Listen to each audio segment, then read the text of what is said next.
오늘 천국에 들어갈 수 있는 의라는 제목으로 말씀 나누도록 하겠습니다.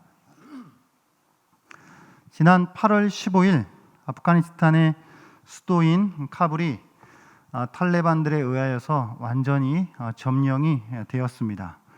그래서 자그마치 20년간에 벌쳐졌었던 미국과 아프간의 그 전쟁이 이제 비로소 막을 내리게 되었습니다. 우리가 잘 알듯이 2001년도 9.11 테러로 인해 그 테러의 주도자였었던 그 오사마 빈 라덴을 또 지목하게 되었고, 그를 숨겨주었던 아프가니스탄의 탈레반, 그래서 미국이 그 빈 라덴을 내놔라 했는데 그들이 말을 안 듣고 결국 미국과 전쟁을 해서 그렇게 시작된 그 전쟁이 20년 동안에 이렇게 이어져 오다가 이제 미국이 철수를 함으로써 아프간이, 특별히 이제 카불이라고 하는 곳이 완전히 탈레반에 의해서 점령을 당하게 되었습니다. 미국이 왜 철수를 했느냐, 이런 이야기가 많이 있지만, 그 미국이 아프간 전쟁 때문에 있게 된 그 피해가 매우 큰 것을 보았습니다. 군인들이 대략 한 2,400명이 죽었고요. 2만 명이나 되는 군인들이 부상을 당했고, 또 민간인들이 4,000명이 또 그렇게 죽게 되는 그런 아주 손실이 컸던 것이죠. 뿐만 아니라 아프간에 미국이요 쏟아부은 돈이 미화 2조 2,600억 달러, 이게 잘 안 나오시잖아요. 우리나라 돈으로 2,600조, 그걸 다 쏟아부었고, 그 중에 대략 한 90조 되는 걸 갖다가 오롯이 군을 훈련시키고 무기를 주고 병력을 충원하는 데 그렇게 사용을 했다고 합니다. 그렇게 아프간에다가 나름대로 이렇게 정부를 잘 세우려고 미국이 애를 썼지만, 나중에 지금 뚜껑을 열어 보니까 군인이 30만 명이라고 했는데 그게 다 소위 그 당나라 군대 같은 그런 도수체조 같은 거 하나도 제대로 하지 못하는 그런 어떤 사람들이었기 때문에 이 탈레반에 맞서서 싸울 수 있는 그런 힘이 없었던 것이죠. 그래서 아주 사람들이 예상했던 것보다 빠른 시간 안에 이 카불이 이 점령이 되었던 것입니다.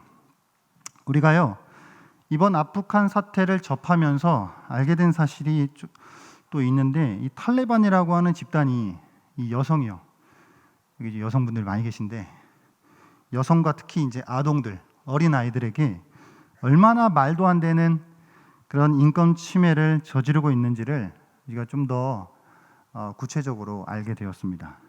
그러니까 여자들은 무슨 고등 교육을 받는다거나 전문직에 취직을 한다거나, 심지어는 밖으로 자유롭게 외출을 하는 것이 매우 제한되어 있는 상황입니다. 그러니까 밖으로 나가려면은 이 부르카라고 하는 거, 그러니까 완전히 온몸을 뒤집어 써갖고 그 눈만 그 모기장처럼 뚫려 있는 그거를 쓰고 나가야만 하는. 그러니까 이게 부르카가 시야를 많이 가린다고 합니다. 시야를 많이 가리니까 여성들이 교통사고를 많이 당한대요. 이 교통사고를 많이 당하는데 문제는 여자들은 의사인 여자들이 그곳에서 있을 수가 없기 때문에 다 밖으로 도망가는데 남게 된 거는 남자 의사밖에 없잖아요. 근데 남자 의사한테 여자가 또 치료를 받을 수 있느냐? 없어요. 그러니까 아픈데 그냥 아파야 돼요. 치료를 받지 못하는. 그것 때문에 죽게 되는 사람들이 또 많이 생기게 되었다라고 할 정도로 말도 안 되는 일들이 많이 생기고 있다는 거죠. 그러니까 여자들은 사적인 공간이 이제 집 밖에 없는 거예요. 집 밖으로 나가는 순간 이게 공적인 공간으로 나가는 것인데, 부르카를 쓸 뿐만 아니라 남편이나 혹은 후견인, 그러니까 남동생이나 오빠, 이런 사람들 데리고 동반하고 나가야 돼요. 그러니까 이게 여자 문제만이 아니라 들어보니까 남자들도 피곤한 거예요. 같이 나가야 되니까요. 그러니까 여자 문제만이 아닙니다, 이거는. 그래서 그렇게 또 나가야 되고, 매니큐어를 칠하면 손가락 잘라버리고, 도둑질하면 손 잘라버리고, 2번 도둑질하면 발목 잘라버리고, 이런 말도 안 되는 그런 일들. 최근에 또 부르카를 안 썼다가 사살되는 일들도 있었죠. 이런 일들이 있는데요, 이게 역설적이게 이 사람들이 이제 이슬람 교도들, 우리가 무슬림이라고 부르지 않습니까? 이 무슬림들이, 일반적인 무슬림들 있잖아요. 일반적인 무슬림들도 그런 과격한 이슬람 급진주의, 그와 같은 탈레반, IS 이런 사람들을 이해하지를 못한다고 합니다. 그러니까 우리는 이제 뭐 다 이게 싸잡아서 이게 다 이슬람이다 이렇게 생각하지만 그게 아니고 일반적인 이슬람들도 저들을 이해할 수가 없는 거예요. 그리고 이 탈레반 같은 사람들은 이게 순위파인데 이게 다른 종파에 대해서 인정을 하지 않습니다. 그러니까 이들에게는 다른 종파, 이제 시아파라고 하는 게 있는데 시아파는 이슬람이 아니에요. 그러니까 오히려 무신론자보다도 못한 존재예요. 그런 어떤 대상으로 여기고 있기 때문에 그냥 뭐 사람 죽이는 게 별로 그렇게 어려운 일이 아닌 것이죠. 이 안타까운 것은 이번 일로 인해서 아프간 인구의 10% 정도가 되는 350만 명 정도의 난민이 이렇게 발생을 하게 된 그런 상황이 되었습니다. 이런 상황에서 우리나라도 특히 우리나라는 이게 이슬람 포비아, 그러니까 이슬람 혐오증, 이슬람 공포증이라고 하는 게 우리나라에 되게 크지 않습니까? 그런 어떤 우리나라의 그런 어떤 상황이 좀 있는데 우리나라도 이제 뭔가 좀 국제적인 어떤 책임을 함께 더 져야 하는 그런 어떤 토론들이 잘 일어나고 단계적으로 그런 책임을 함께 지고 나가야 될 때가 되지 않았나라고 하는 생각이 드는 그런 상황입니다. 근데 이 사람들이 이 탈레반, 뭐 IS 이런 사람들이 왜 그토록 이해할 수 없는 그런 행동들을 저지르는 걸까? 어떤 이유 때문에 무엇을 근거로 그런 행동들을 하는 것일까? 나는 물음을 던져보는 것이죠. 결론부터 이야기하면 저들만의 그 샤리아법, 그 샤리아법을 해석하는 저들의 해석 때문입니다. 그러니까 이슬람 교도라고 하면은 무조건 의무적으로 지켜야 하는 법 체계, 그러니까 그들의 어떤 그 코란 성경을 기반으로 해서 만들어낸 그 샤리아라고 하는 법 체계가 있는데 그거를 이제 지켜야 되는 거예요. 지켜야 되는데 그걸 이제 해석할 거 아닙니까? 근데 그 해석을 자기들 마음대로 이제 해석을 하게 되는 것이죠.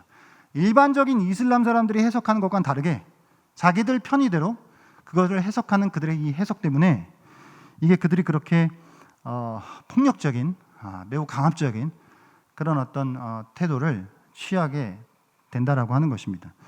그러니까 엄격하게 문자 그대로 어떤 그런 법들을, 말씀을, 율법을, 그들의 율법을 해석하는 어떤 그들의 태도가 그들의 어떤 그 잔인한 그런 모습을 만들어내는 그런 이유다라고 하는 것입니다.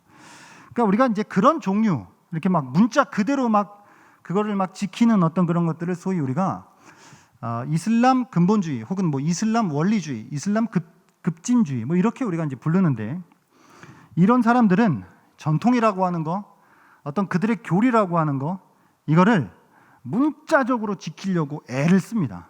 그래서 이슬람 공동체의 어떤 순수성을 지키려고 최선을 다하는 것이죠. 그러니까 더 나아가서 이 세상 정권 있잖아요. 세속 정권, 이 아주 말도 안 되는 이 세속 정권을 다 무너뜨려야 되고 이슬람교 경전인 그 코란을 기반으로 한 그것을 헌법으로 삼는 그런 어떤 자신들만의 이슬람 공화국 그거를 만드는 것이 그들의 이제 목표예요. 그러니까 그들의 목표는 이슬람 공화국, 어떤 자신들만의 나라, 자신들의 코란을 헌법으로 삼는 그런 어떤 세상을 만들어가는 것, 그것이 그들의 주요 목표다라고 하는 것이죠. 이게 탈레반이라고 하는 게 그런 목표를 가지고 있는 사람들이라고 하는 것입니다. 그런 배경이 있는데 이게 기독교 진영 내에도요 이와 유사한 부류들이 있어 왔습니다. 이게 소위 성서 문자주의라고 불리우는 그런 어떤 흐름인데 성경에 나온 기록을 역사적 배경이나 문화적 상황을 고려하지 않고 문자 기록된 그대로 따라야 한다라고 하는 극단적 성경 해석적 태도입니다. 그러니까 물론 우리가 성경에서 문자 그대로 따라야 할 것이 있지요.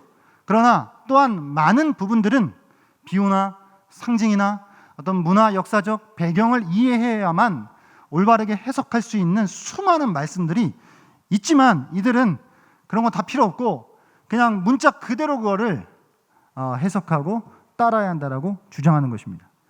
그러니까 뭐 이단이나 뭐 신천지 같은 이단 같은 데서도 뭐 우리가 잘 알듯이 14만 4천 이제 문자 그대로 이제 보는 것이지 않습니까? 나중에 자기들이 분리하면 또 다르게 해석하고.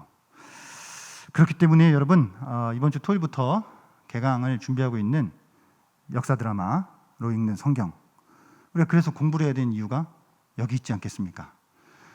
성경에는 그 당시에 그 성경이 쓰였던 역사적 배경, 문화적 배경, 어떤 맥락에서 이 성경이 그렇게 쓰였는지, 어떤 청중들에게, 어떠한 저자가 그런 것들을 어떠한 목표를 가지고, 의도를 가지고 썼는지 공부해야 되지 않겠습니까, 여러분? 그래서 우리는 말씀을 공부해야 합니다. 근데 재미있는 건요, 이런 성서 문자주의라고 하는 흐름이 예수님 당시에도 있었습니다. 예수님 당시에도. 그와 같은 태도로 율법을 대하는 종류의 사람들이 있었다는 말입니다. 그게 바로 서기관과 바리새인들입니다. 여러분, 서기관은 누구입니까? 서기관은요, 율법 연구에 일생을 바친 사람들입니다. 성경을 필사하고 그것을 해석하고 그거를 가르치는데 온 평생을 바친 사람들이 이 서기관들이죠. 이 서기관들은 성경에 대한, 율법에 대한 최고의 전문가 집단이었던 것이죠. 이 서기관들이 그렇게 율법을 해석하면 그거를, 그들이 해석한 걸 갖다가 몸으로 실천하는 사람들이 바리새인들이었어요. 바리새인들은 평생을 율법을 실천하는 것에 온몸을 바친 사람들, 그 사람들이 바리새인이었습니다. 그래서 율법을 지킨다, 율법을 실천한다라고 하는 것에서는 타의 추종을 불허했던 사람들이 바로 이 바리새인들입니다. 그래서 유대 속담에는 이런 속담까지 있었다고 합니다. 만일 천국에 두 사람이 갈 수 있다고 한다면 한 사람은 서기관이고 다른 한 사람은 바리새인일 것이다 라고 할 정도로 율법에 아주 정말 전문가하고 율법에 능통했던 사람들이죠. 근데 이것이 이들에게 독이 되었습니다. 이들에게 독이 되어서 율법을 독점했고, 마치 그들에게 이 율법 해석, 그리고 율법을 대하는 어떤 그런 모든 것들에 권위가 이들에게 실리기 시작하면서 그들이 율법에 대하여서 뭐라고 하는 그것이 곧 법이 되어지는 그런 어떤 상태까지 이르게 되었다라고 하는 것이죠. 그렇게 그들이 권위를 갖게 되자 그것이 오용되고 남용돼서 나중엔 그들이 율법을 사랑하는 그들이었지만 그것이 잘못된 방향으로 가서 율법을 이용해 먹는 자리까지 가게 된 것이죠.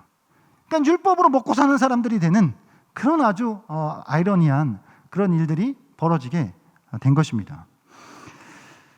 그들이 율법의 전문가였습니다. 율법에 능통한 사람들이었는데, 이 사람들이 볼 때에 예수님은요, 이게 아주 율법을 무시하는 종자고 율법을 아주 대적하는 인간이었던 것입니다. 그러니까 그들이 예수를 볼 때는 못마땅한 거죠. 그래서 예수님은 오늘 산상수훈이죠. 오늘 우리가 읽은 본문 5장, 마태복음 5장부터 7장까지 우리가 산상수훈이라고 이야기하는 그 부분에서 단호하게 오늘 자신과 율법의 관계가 어떠한 것인지에 대하여서 외치고 계시는 것입니다. 그것이 오늘 마태복음 5장 17절인데 이 말씀 같이 한번 큰 목소리로 읽어보도록 하겠습니다. 시작. 내가 율법이나 선지자를 폐하러 온 줄로 생각하지 말라. 폐하러 온 것이 아니요 완전하게 하려 함이라. 아멘. 율법이나 선지자는 구약 성경을 총칭하는 그런 말입니다. 구약 성경, 이 구약의 율법, 그거를 내가 뭐 이렇게 폐하러 왔다거나 그걸 해치러 왔다거나 그걸 무시하러 온 것이 아니라 내가 여기에 온 것, 내가 이 땅에 온 것은 그 율법을 완전하게 하려, 완성하기 위하여서 내가 이 땅에 온 것이다 라고 하는 것을 정확하게 선포하고 계시는 것입니다. 율법을 거스른다라고 여겨졌던 그 예수께서 오히려 정반대로 자신이 온 것은 율법을 완성하기 위하였다라고 말씀하고 있는 것입니다. 뿐만 아니라 율법의 1.1에 그 히브리어 단어 그 점 하나, 그 획 하나, 그 하나도 없어지지 않는다라고 말씀하십니다. 뿐만 아니라 심지어 율법이 만약 우리가 99개를 지킨다 한들 하나를 어긴다라고 한다면 그건 그냥 다 못 지킨 것이다. 그거는 천국에서 매우 지극히 작은 자라고 여겨지게 될 것이다 라고 아주 극단적으로까지 말씀하고 있는 것을 우리가 보게 됩니다. 그러니까 그만큼 예수님은 율법을 조금도 무시하지 않고 오히려 율법을 매우 존중하고 율법을 매우 온전하게 그것을 완성하시고 율법의 마침이 되시기 위해서 이 땅에 오셨다라고 말씀하고 있는 것이죠. 여러분, 율법의 요구는 엄중합니다. 그러니까 우리가 율법은 옛날 구약 것이고 우리는 이제 신약의 복음이기 때문에 율법은 뭐 좀 덜한 것, 좀 이렇게 가벼운 것 그렇게 여길 것이 아니죠. 율법은 시대를 떠나 하나님의 온전한 말씀입니다. 그래서 율법의 요구는 지켜져야 합니다. 근데 율법의 요구가 엄중해요. 이건 지키고 저건 지키지 않아도 되는 것이 하나도 없습니다. 지키려면 전부 다 지켜야 합니다. 근데 문제는 율법의 요구를 전부 다 지킬 만한 사람이 없다는 게 문제입니다. 이 땅에서는 그 누구도 제 아무리 위대한 신앙의 사람이라 할지라도 율법의 요구를 만족시킬 수가 없습니다. 그래서 예수가 오셨다라고 말씀합니다. 예수님이 오신 이유 중에 하나가 바로 율법의 요구를 만족시키려 하며 그래서 율법의 마침표를 찍고 율법을 완성하려 하십니다라고 말씀해주고 있습니다. 예수님이 결국 율법을 완성하고 율법의 마침표를 찍기 위해서 오셨다는 거예요. 율법의 모든 요구, 이 땅에 그 누구도 완성할 수 없는, 만족할 수 없는, 요구를 다 이룰 수 없는 그 요구를 예수님께서 이 땅에 오셔서 만족시키셨다는, 율법의 요구를 다 지키셨다라고 하는 거예요. 그럼 어떻게 예수님이 율법을 지키셨는지 한번 우리가 생각해 보겠습니다. 예수님이요, 공생애를 시작하시기 전에 요단강에서 요한에게 세례를 받습니다.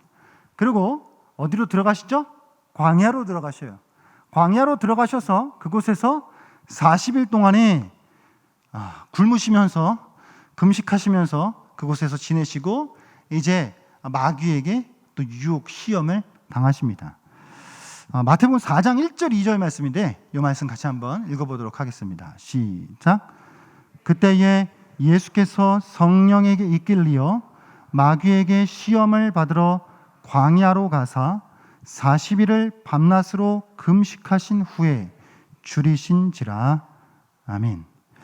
그러니까 광야에서 40일의 금식하는 시간을 보내시고 이어서 마귀의 시험을 당하시는데 우리가 잘 알고 있는 세 가지 시험, 돌들로 떡덩이가 되게 해라, 성전 꼭대기에서 뛰어내려라, 내게 엎드려 경배하라 라고 하는 요구를 하니까 예수님이 하나님의 말씀으로 물리치시고 그곳에서 승리를 하십니다.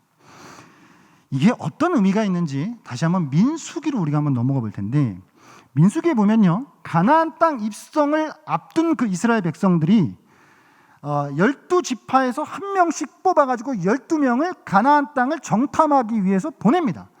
40일 동안 그 땅을 정탐하고 돌아온 이들 중 여호수아와 갈렙을 제외한 대부분은 어떻게 보고합니까? 안 됩니다. 우리 안 되겠다. 너무 무섭다. 우린 다 그냥 나오지 말고 그냥 애굽에서 그냥 살 걸. 이제 다 끝났다. 이런 식으로 불평하고 원망하고 믿음 없음, 불순종을 드러내 보이는 것이죠.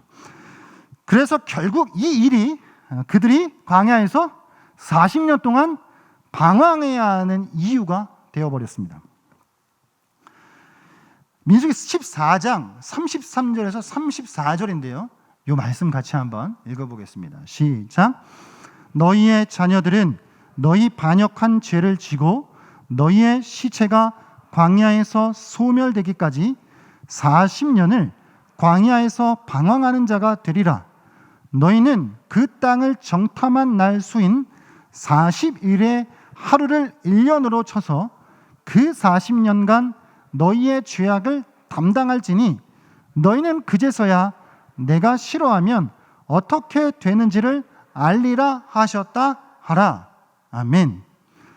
그러니까 광야에서 믿음 없음을 보여주고 원망과 불평을 쏟아넣어버리는 그런 이스라엘 백성들이잖아요. 그런 이스라엘 백성들은요, 오늘날 정확하게 저와 여러분을 상징합니다. 그러니까 그들이 이후에 40년 광야 생활을 하면서도 참으로 일관되게 보여준 것은 불순종입니다. 그렇기 때문에 우리는 도대체 어떻게 생겨먹은 인간들이길래 이렇게 불순종을 하나라고 비난하기도 하지만 사실 입장이 바뀌었다라고 한다면 우리도 그들보다 전혀 나을 것이 없었을 것이라고 하는 것이죠. 그게 우리의 현실이고 그게 우리의 수준입니다. 누구도 율법의 요구를 만족시킬 수 없습니다. 누구도 율법을 온전하게 지킬 수 없다라고 하는 것, 이게 광야의 결론입니다. 그러니까 광야 40년 동안이라고 하는 생활의 결론은 율법을 순종할 수 있는 인간이 없다, 그거는 지켜낼 수 있는 것이 아니다 라고 하는 것이 광야의 결론입니다. 그래서 어떻게 됐다고요? 그래서 예수께서 이 땅에 오셨단 말이죠. 인간이 지킬 수 없는 그 율법의 요구를 완수하시기 위해서 이 땅에 예수가 오셨습니다. 다시 예수님의 광야 시험으로 돌아갑니다. 여기서 주목할 것은 시험 받으신 장소가 광야고 기간이 40일입니다. 광야에서 40일을 보내고 나서 마귀의 유혹을 말씀으로 승리하셔서 예수가 순종하십니다. 이스라엘 백성의 40일 광야, 그 가나안 정탐의 시간, 그리고 그것으로 인해 생기게 된 40년 광야에서 방황하는 그 시간들 동안 도무지 이루어낼 수 없었던 그 율법의 요구, 하나님의 그 말씀, 그것을 그들이 지킬 수 없다라고 하는 결론이 이르렀기 때문에 이제 이 땅에 예수께서 오셔서 이 땅 가운데 광야에서 40일을 지내시고 율법의 요구를 마귀의 유혹에 맞서서, 하나님의 말씀으로 맞서서 그것을 만족하셔요. 그것을 이루어내셔요. 그래서 그것을 이루어내셔서 우리에게 네가 한 것이다 라고 예수 안에 있는 자들에게 그것을 주시는 거예요. 우리가 할 수 없기 때문에 그분이 오셔서 그것을 해내시고 우리에게 그것을 주신 것입니다. 이렇게 예수가 율법을 완성하십니다. 그렇기 때문에 오늘 주님은 율법의 진정한 의미가 무엇인지, 그거를 우리가 어떻게 지킬 수 있는지 그걸 말씀하고 싶으신 거예요. 그래서 5장 21절부터 율법의 구체적인 항목들을 하나하나 짚어가면서 예수님이 서기관과 바리새인들이 그동안 어떻게 잘못 해석해 왔고 왜곡해 온 그 율법의 진짜 의미가 무엇이고 그것을 우리가 어떻게 지켜낼 수 있는지에 대한 것을 가르쳐 주는 것이 이 이후에 있는 말씀의 내용이라고 하는 말입니다. 그래서 주님이 그 시작 부분에 너희 의가 서기관과 바리새인보다 낫지 못하면 천국에 들어갈 수 없다라고 말씀하시는 것이죠. 자, 여기서 잠깐 한 가지. 서기관과 바리새인의 그럼 의가 뭐였냐? 아까 말씀드렸죠. 그들은 율법의 전문가예요. 율법을 아주 독점하고 있고 율법에 대해서 그들이 말하는 것은 그냥 법이에요. 그런 어떤 그들이 율법을 행하는 데 있어서는 누구도 따라올 수 없었던 이 바리새인들, 율법을 해석하고 가르치는 일에 있어서는 최고의 권위를 가지고 있었던 이 서기관들, 그러니까 그들이 가지고 있었던 의, 이거는 우리가 대번에 생각해도 이걸 누가 따라가요? 따라갈 수 없잖아요. 근데 우리가 그들의 의보다 더 낫지 못하면 천국에 들어갈 수 없다라고 하는 말도 안 되는 지금 말씀을 예수님이 하고 계시는 것 같아요. 이게 무슨 뜻일까? 이게 무슨 뜻이냐면 그 서기관과 바리새인들이 가지고 있었던 그 의, 그들이 보여줬었던 소위 말하는 서기관과 바리새인들의 의에 어떤 결점이 있었다는 말이죠. 그들의 의에는 어떤 허점이 있었다라고 하는 말이에요. 도대체 그들은 겉으로 볼 때는 율법이라고 하면 말도 못하는 그들에게는 율법? 말하지 마. 그냥 내가 말하는 게 법이야. 라고 할 정도의 그들이었지만 그들이 율법을 지켜온 것, 해석해 온 것에 있어서 말도 못하는 이 결점들이 거기에 숨겨져 있었다라고 하는 것을 예수가 그것을 지적하시면서 그걸 넘어서지 않으면 천국에 들어갈 수 없다라고 말씀하시는 것입니다. 그러면 그 서기관과 바리새인들이 그 의가 가지고 있는 결점이 무엇이죠? 먼저는 첫 번째는 그들의 의는 외면적인 의였다라고 하는 거예요. 그러니까 예수님이 그들에게 뭐라고 항상 해요? 외식하지 말라고 하잖아요. 그러니까 겉으로 드러나는 의예요. 외형적인 의예요. 무슨 말이냐면 말씀, 율법을 지켜요. 지키는데 겉으로 지켜요. 살인 안 해요. 사람 안 죽여요. 간음 안 해요. 그런데 속으로는 사람 100번 죽여도 상관없어요. 속으로는 간음 100번 해도 상관없어요. 겉으로만 행하지 않으면 땡이에요. 그것이 그들의 행한 의의 결점이에요. 오늘 예수님이 그것보다 나은 의라고 이야기하는 것은 무엇이죠? 겉으로만 지키지 않는 게 아니라 말이에요. 마음의 중심으로부터, 그것이 우리가 겉으로 그렇게 행할 뿐만이 아니라 마음의 중심으로부터 그것을 지켜야 하는 것, 그 의가 바로 예수님이 말씀하고 있는 천국에 들어갈 수 있는 의예요. 여러분이 오늘 이 자리에 예배 가운데 나와 계시잖아요. 또 온라인으로 예배 드리시잖아요. 그럼 예배 드렸다, 끝이다, 나가 아니라고 하는 것이죠. 몸만 와 있는 것이 아니고 마음으로 하나님을 예배해야 한다라고 하는 것이죠. 코로나 시대에 들어보니까 온라인으로 예배하시는 분들 중에 예배 드리다가 화장실도 갔다 오고 물 먹으러 가고 이런 건 가벼운 거고, 심지어 어떤 분들은 아침밥 먹으면서 예배 드린대요. 아침밥 먹으면서 누워 예배 드리고 이런. 그러나 우리가 온라인으로 드릴 뿐만 아니라, 그러면 우리는 여기 와서 예배당에 앉아 있으면 끝이냐? 라는 문제가 아니라고 하는 것이죠. 그럼 우리의 마음은 얼마만큼 주님께로 향해 있고, 우리의 마음은 얼마나 온전히 주님을 예배하고 있느냐라고 하는 문제, 거기에서 우리는 다 걸리잖아요. 오늘 주님이 말씀하고 있는 서기관과 바리새인들의 의의 첫 번째 결점은, 그들의 의는 외면적인 의였다라고 하는 거예요. 외형적인 의였다라고 하는 거예요. 두 번째 그들의 의의 결점은 무엇이냐면 자의적인 의였어요. 그러니까 지들이 해석하고 싶은 대로 해석하고 지들이 보고 싶은 것만 봐요. 그러니까 이거는 이렇게 하는 것이 더 좋겠다라고 생각하면 그렇게 하고, 저건 저렇게 하고 싶은 게 더 좋겠다라고 하면 저건 저렇게 해요. 오늘날 우리 애들에게도 그런 것이 있지 않습니까? 듣고 싶은 건 들어요. 하나님이 나에게 이 말씀 해주고 싶은데 그거를 꼭 그 말씀 아닌데 그렇게 들어요. 자의적으로 해석하는 것이죠. 그러니까 율법의 모든 부분들을 있는 그대로 그것이 어떤 말씀인지, 정말 하나님이 그 율법을 통해서, 그 말씀을 통해서 나에게 정말 우리에게 들려주시고자 하시는 하나님의 뜻이 무엇인지가 아니라, 그냥 내가 이걸 나에게 어떻게 하면 더 유익할 것인지, 이렇게 해서 해석을 해버린단 말이에요. 이게 서기관과 바리새인들이 가지고 있었던 의의 두 번째 결점이에요.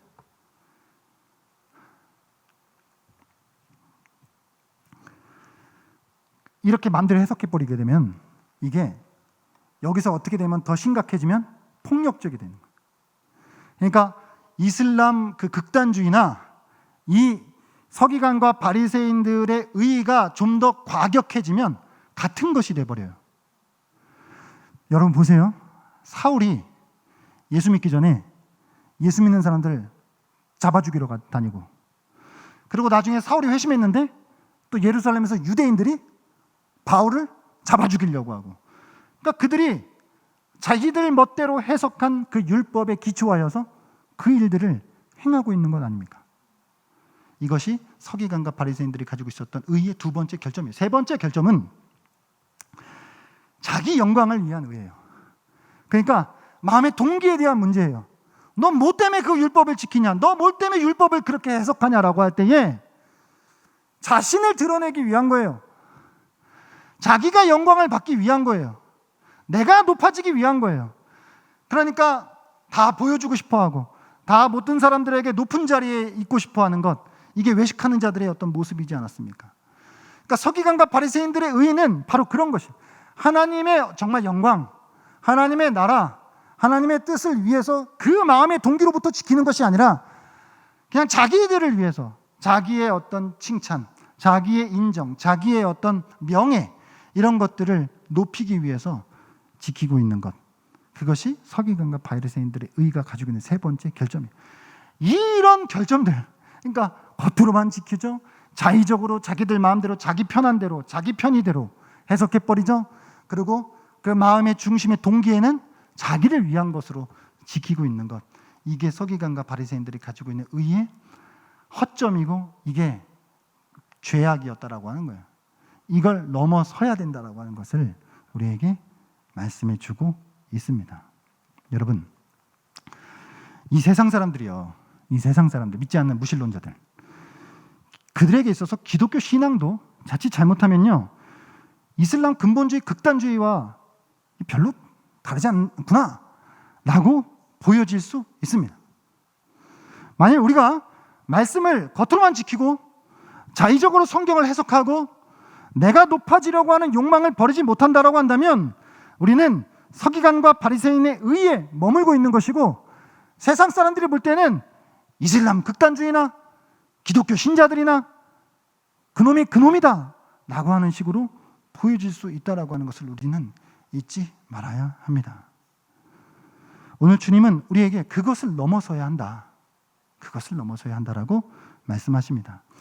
우리는 율법의 근본 정신이 무엇인지를 알아야 합니다. 율법의 진정한 의미를 알아야 합니다. 그래서 그것을 마음의 중심으로부터 사랑하고 순종해야 합니다. 몸만 가는 것이 아니라 마음이 가야 합니다. 듣고 싶은 것만 들으려 하기보다 하나님이 진짜 나에게 말씀하시는 것이 무엇인지 겸손하게 귀를 기울여야 합니다. 율법을 지키고 신앙생활을 하고 있는 것이 나를 드러내는 것이 아니라 오직 하나님이 높아지는 것이어야 합니다. 여러분, 율법의 근본 정신은 10계명에 들어있죠. 10계명은 한마디로 하나님 사랑과 인간 사랑으로 압축될 수 있습니다. 신앙이라고 하는 이름으로 우리가 인격을 모독한다거나 누군가의 마음을 상하게 한다거나 라고 하는 것은 율법의 정신이 아닐 것입니다. 말씀이라고 하는 이름으로 그 이름을 걸고 인간됨을 존중하지 않는 것은 율법의 바른 정신이 아닙니다. 만일 우리가 이것에서 벗어나지 못한다라고 한다면, 다시 말씀드리지만 이슬람 근본주의나 혹은 서기관과 바리새인의 의에 사로잡혀 있는 자들이 되는 것입니다. 오늘 우리가 주님께서 너희 의가 서기관과 바리새인보다 더 낫지 못하면 천국에 들어갈 수 없다라고 우리에게 말씀하고 있는, 우리가 추구하고 따라가야 할 그 의가 무엇인지 다시 한번 이 시간 말씀을 통해 기억하는 시간이 되기를 바랍니다. 혹여나 우리도 겉으로만 말씀을 지키고 있었던 것은 아닌지. 그러니까 바리새인들은요, 지키는 것에 있어서는 말도 못하게 잘 지켰어요. 안 지킨 거 아니에요. 예배 안 나온 거 아니고 예배 빼먹은 거 아니죠.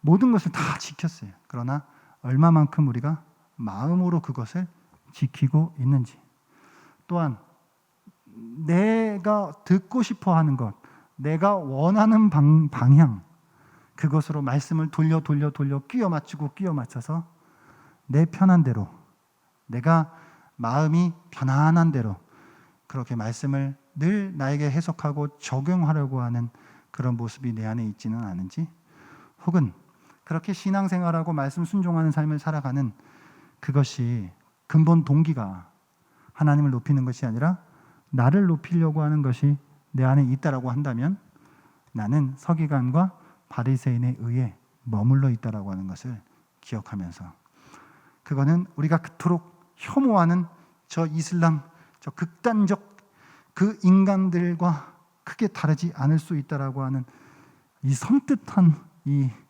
이것을 우리가 느끼면서 다시 한번 율법의 근본 정신을 우리가 기억하고 하나님 사랑과 인간 사랑을 통해 정말 마음의 중심으로부터 하나님의 말씀을 사랑하고 주님을 사랑하는 그런 자리로 나아갈 수 있는 그런 우리 성도들이 되실 수 있기를 주님의 이름으로 축복합니다.